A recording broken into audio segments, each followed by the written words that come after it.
Cuando un integrante de las Fuerzas Armadas pierde la vida, el Estado mexicano le otorga el derecho de seguridad social a sus familiares. Si en algún momento este derecho se ve vulnerado, el Instituto Federal de Defensoría Pública puede intervenir para proteger a los afectados. Mi nombre es Emanuel Saldaña. Quédate con nosotros. Ya inicia Te Defendemos.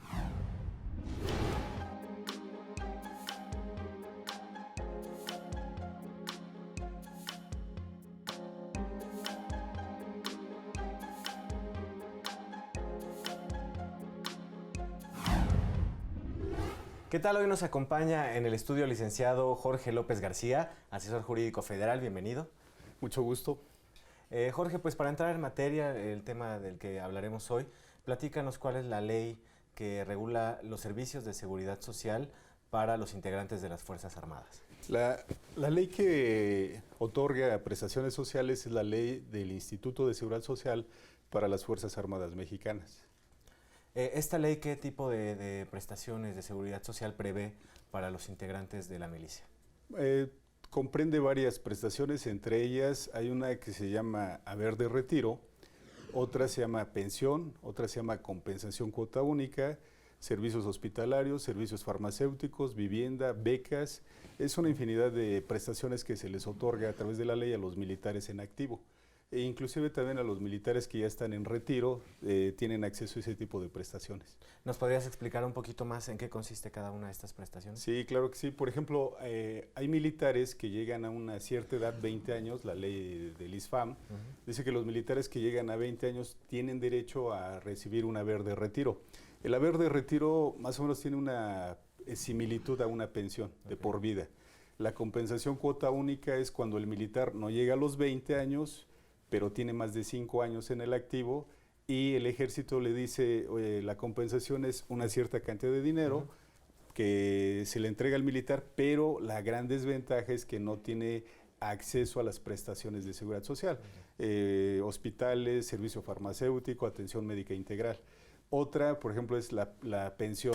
La pensión, por ejemplo, cuando fallece un militar, la esposa tiene derecho a la pensión de viudez y los hijos, en caso de que los haya, tiene derecho a la pensión de orfandad.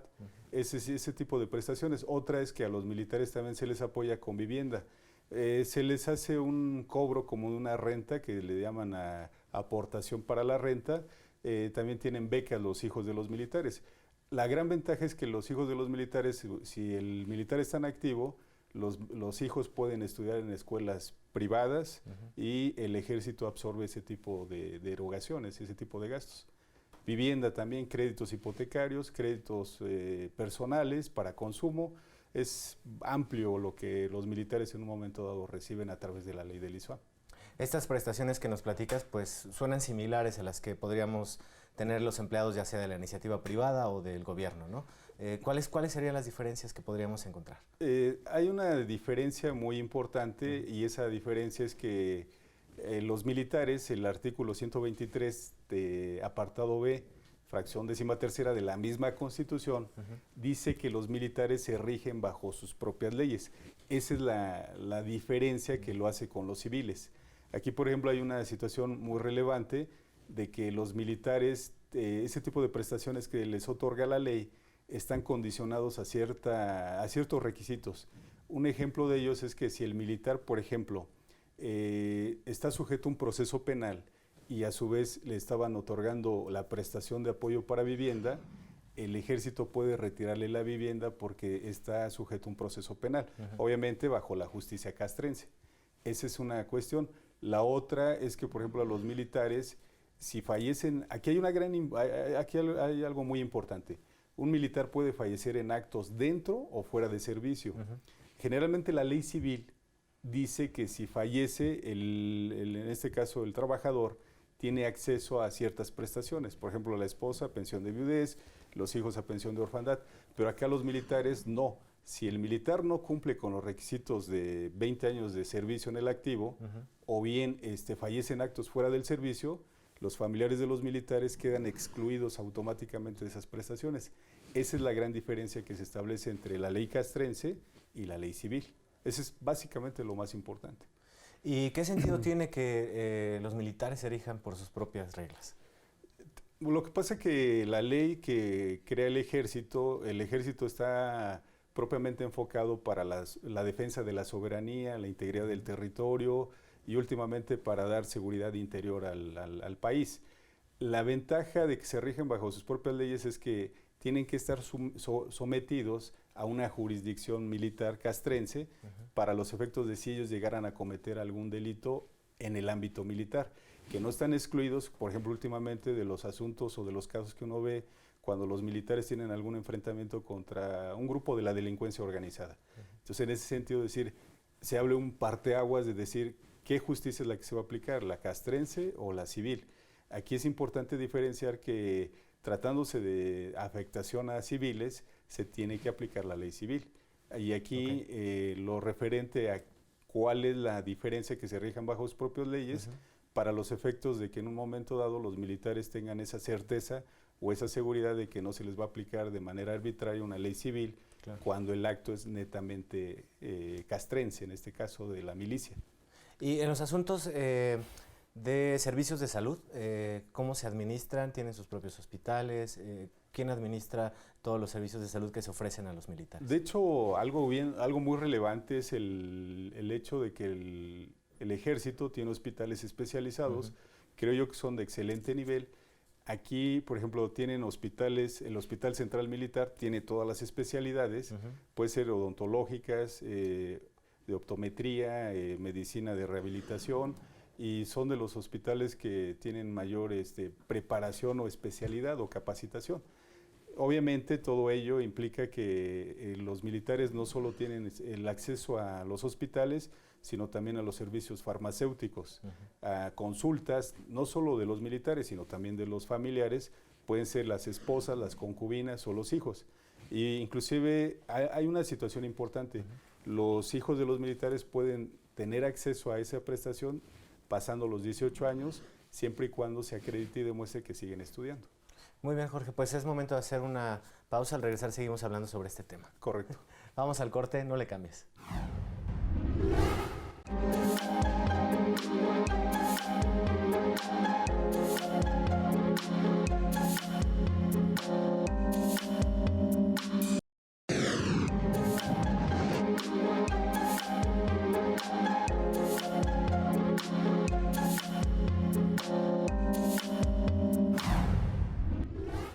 Ya estamos de regreso, estamos platicando con el licenciado Jorge López García, asesor jurídico federal. Antes de continuar, quiero invitarlos a ver la sección Te Escuchamos. En esta ocasión le preguntamos a la gente qué opina del derecho de los familiares de los militares a gozar de seguridad social en caso de que fallezcan. Vamos a verla, regresamos.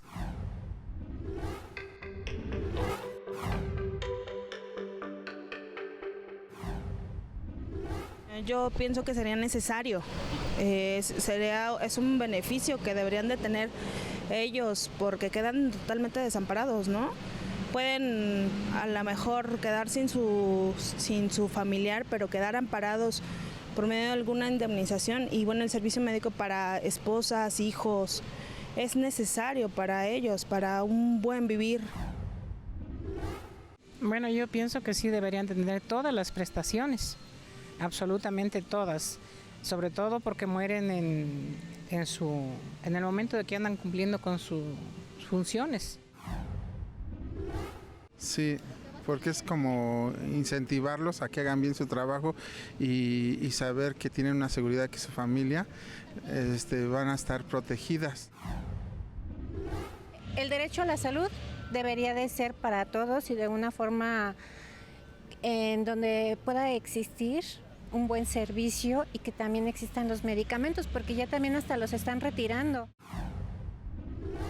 Bueno, es gente que da su vida por el país y sus familiares definitivamente creo que sí pueden gozar de ese derecho de servicio médico al menos, ¿no? No, pues sí lo deben de tener, porque creo, pues hay mucha gente que no tiene ese servicio y me imagino que ellos están, gente que está desamparada, ¿no? En estos tiempos sí necesitamos tener un servicio médico. No, claro que lo deben de tener, porque, bueno, pues es algo muy arriesgado y, bueno, si están dando para Claro que siempre y cuando sea para la causa, ¿no? Porque que no estén involucrados en alguna otra cosa, ¿no?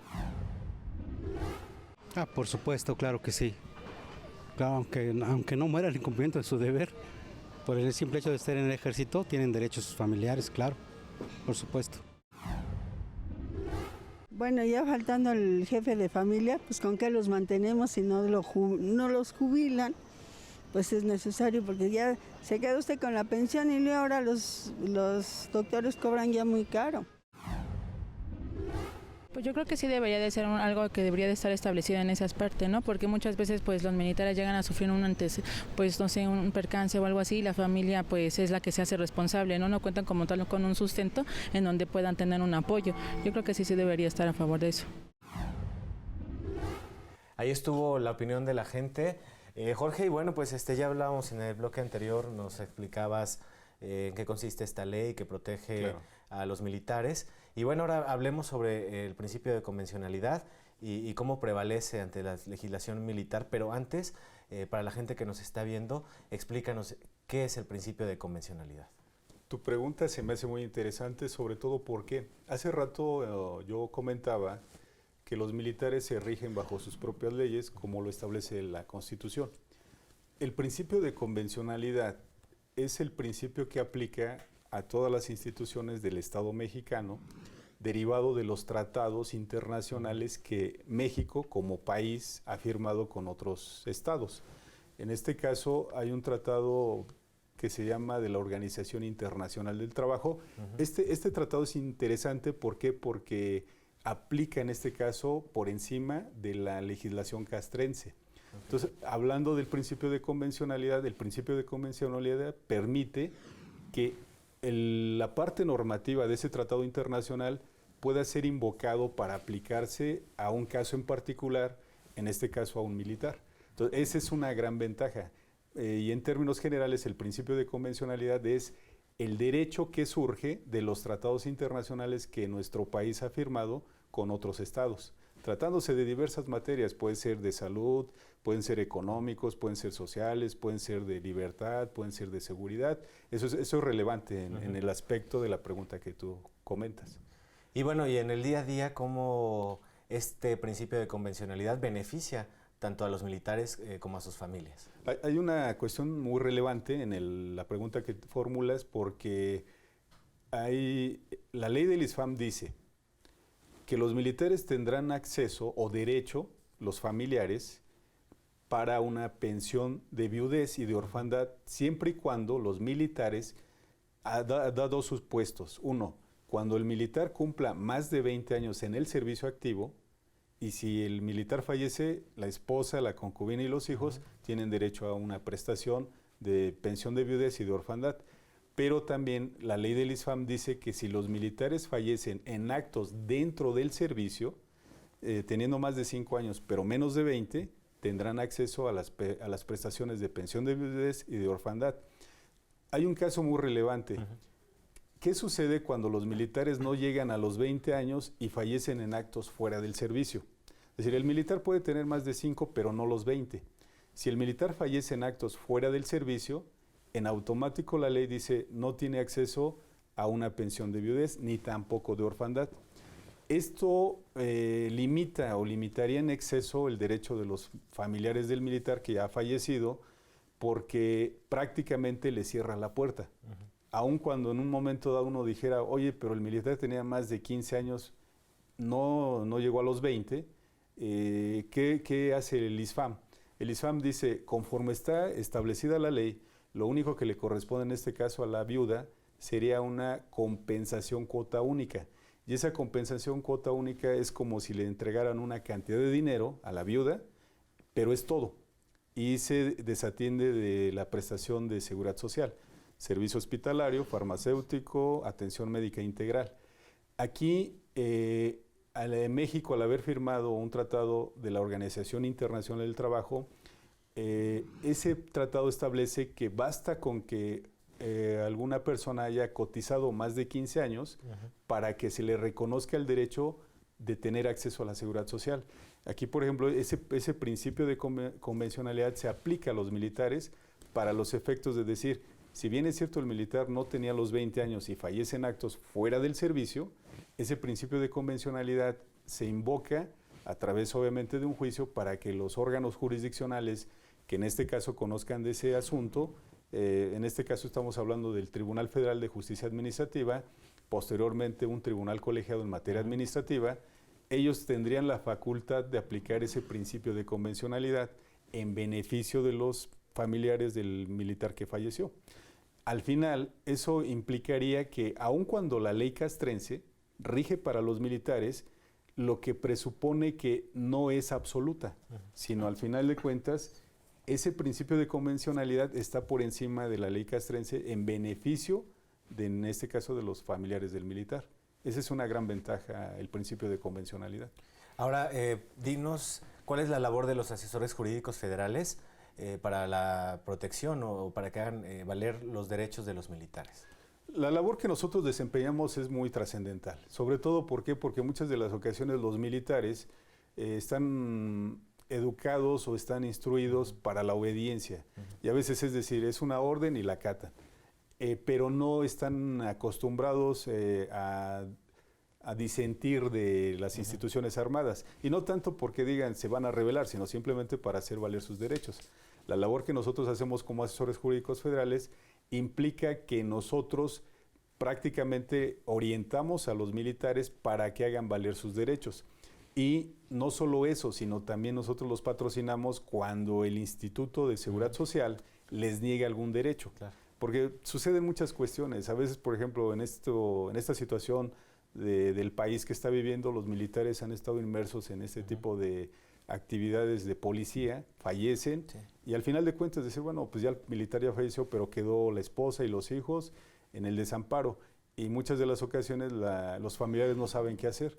Cuando llegan al instituto, nosotros como asesores, no solo los patrocinamos, sino logramos que la sentencia que dictan los tribunales realmente se materialice, es decir, se conviertan en hechos concretos donde la esposa y los hijos tengan acceso a esas prestaciones económicas y prestaciones de seguridad social. Y son varios casos los que nosotros en este caso atendemos, ¿no? Por ejemplo, cuando un militar lo dan de baja por inutilidad o por incapacidad. Y a veces uno tiene que plantear esa problemática ante los tribunales para los efectos de que se les reconozcan los derechos. Porque a veces se puede visualizar que los militares, así como que ya dejaron de ser útiles, los separan y adiós. Se les restringen bastantes derechos. Bajo esa mecánica o esa ideología de que solo son para obedecer y no tanto para disentir, y no tanto disentir, sino más bien para hacer valer sus derechos. Y es lo que el Instituto Federal de Defensoría Pública se encarga de patrocinarlos y hacer que sus derechos prevalezcan, ¿no?, en los tribunales. Claro. Es básicamente. Pues ahí está, para la gente que nos está viendo, si alguno es militar o familiar de un militar, sabe que se puede acercar al Instituto Federal de Defensoría Pública a solicitar el servicio. Y bueno, Jorge, es momento de hacer una segunda pausa. Al regresar tendremos algunas llamadas del auditorio para que les des respuesta. Perfecto. Vamos a la pausa, regresamos.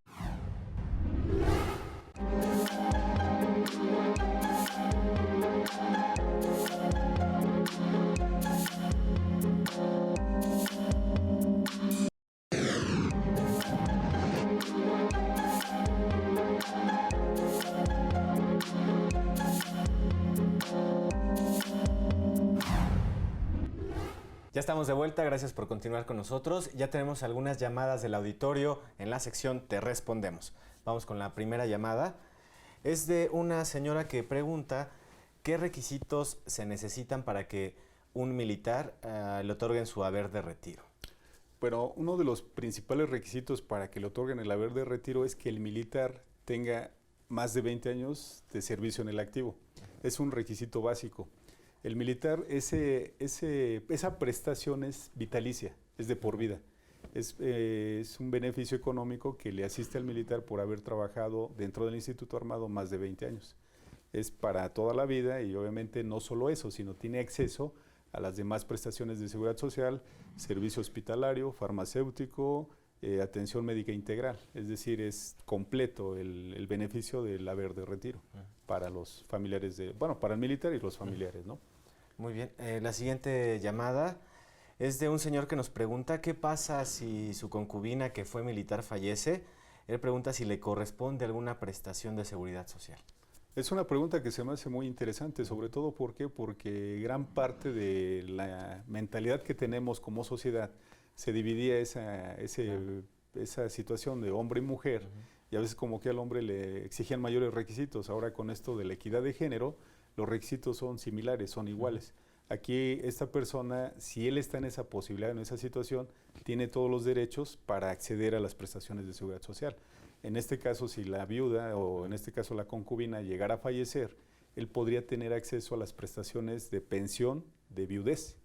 Y si hay hijos menores de 18 años o mayores de 18 pero menores de 23, tendrían derecho a la pensión de orfandad. Es decir, y no solo eso, sino también las prestaciones de seguridad social, lo de servicio hospitalario, farmacéutico y servicio médico integral. Eso es por esa situación de que la ley ha cambiado, la Constitución ha cambiado y ha permitido que tanto el hombre como la mujer jurídicamente tengan esa igualdad en el trato. Esa es una cuestión importante. Muy bien, pues vamos con la siguiente llamada. Es de una señora que nos pregunta qué beneficios le corresponden a ella y a sus hijos en caso de que su esposo fallezca en actos fuera del servicio. Bueno, aquí hay una cuestión importante. La ley del ISFAN establece dos supuestos, cuando el militar fallece en actos fuera y en actos dentro del servicio. Si el militar fallece en actos fuera del servicio y no tiene más de 20 años, difícilmente le van a otorgar prestaciones económicas. Lo único que le van a otorgar a la persona, en este caso a la viuda, va a ser una compensación cuota única. Y esa compensación cuota única no se traduce en otra cuestión más que en un monto de dinero que le otorgan a la viuda, pero es todo. Ya no tendrá acceso al servicio médico, hospitalario ni farmacéutico. Si el militar fallece en actos dentro del servicio, no importa que no tenga los 20 años, la persona que en este caso queda como cónyuge supérstite tendrá derecho a la pensión de viudez y los hijos a la pensión de orfandad. Aquí es una cuestión relevante del tema. Si el militar fallece en actos fuera del servicio, si llegara a tener más de 15 años, pero menos de 20, podría plantearse esa situación a través del principio de convencionalidad que hablamos hace rato, donde las instituciones, en este caso los tribunales, están obligados a aplicar ese principio de convencionalidad en beneficio del particular que reclama un derecho que deriva de un tratado internacional. Entonces eso es algo muy importante. Lo que ya no aplicaría sería si el militar tuviera menos de 15 años y más de 5. Ahí sí difícilmente le otorgarían una pensión de viudez, porque el tratado internacional ya no prevé esa situación. Esa sería la situación. ¿Acceder a este beneficio será automático o siempre tiene que ser a través de una vía jurisdiccional? Generalmente es a través de vía jurisdiccional. Sobre todo, ¿por qué? Porque muy pocas dependencias del gobierno federal aplican el principio de convencionalidad. Es obligatorio para las instituciones. Sin embargo, a veces por política de Estado, decir, bueno, mientras el militar no te reclame, tú no le vas a otorgar la prestación económica. Ya es muy diferente cuando el militar accede a una institución, en este caso a un tribunal, y ante el tribunal expone cuál es su petición, cuál es su reclamo, y el tribunal obviamente, al ser jurisdiccional, está mayormente obligado a aplicar ese principio de convencionalidad. Ya cuando el tribunal dicta la sentencia y esta sentencia adquiere la firmeza, ya la sentencia ya no es discutible, sino es ejecutable, y en este caso el ISFAM o el Ejército tienen que acatar la resolución y cumplirla de manera estricta para que el beneficio se vea materializado para la esposa y los familiares del militar. Generalmente es vía jurisdiccional. Muy bien. Generalmente. Pues bueno, Jorge, ya casi se nos termina el tiempo. Antes, ¿a dónde se puede comunicar la gente si quiere solicitar un servicio de asesoría jurídica? Bueno, yo invito cordialmente a todas las personas que hablen a Defensatel. El número telefónico es gratuito, es el 01-800 22 42 42 6, donde se les puede atender de cualquier materia que tenga alguna problemática inherente a la persona o algún familiar. Es a nivel nacional para los efectos de que puedan ser atendidos de manera integral y completa. Muy bien, pues Jorge López García, asesor jurídico federal, muchísimas gracias por venir aquí a conversar con nosotros. Es un gusto. Pues ya nos vamos. Agradecemos a nuestro equipo de producción que hace posible este programa. Gracias a ti por sintonizarnos. Te esperamos la próxima. Quédate en la señal de Justicia TV.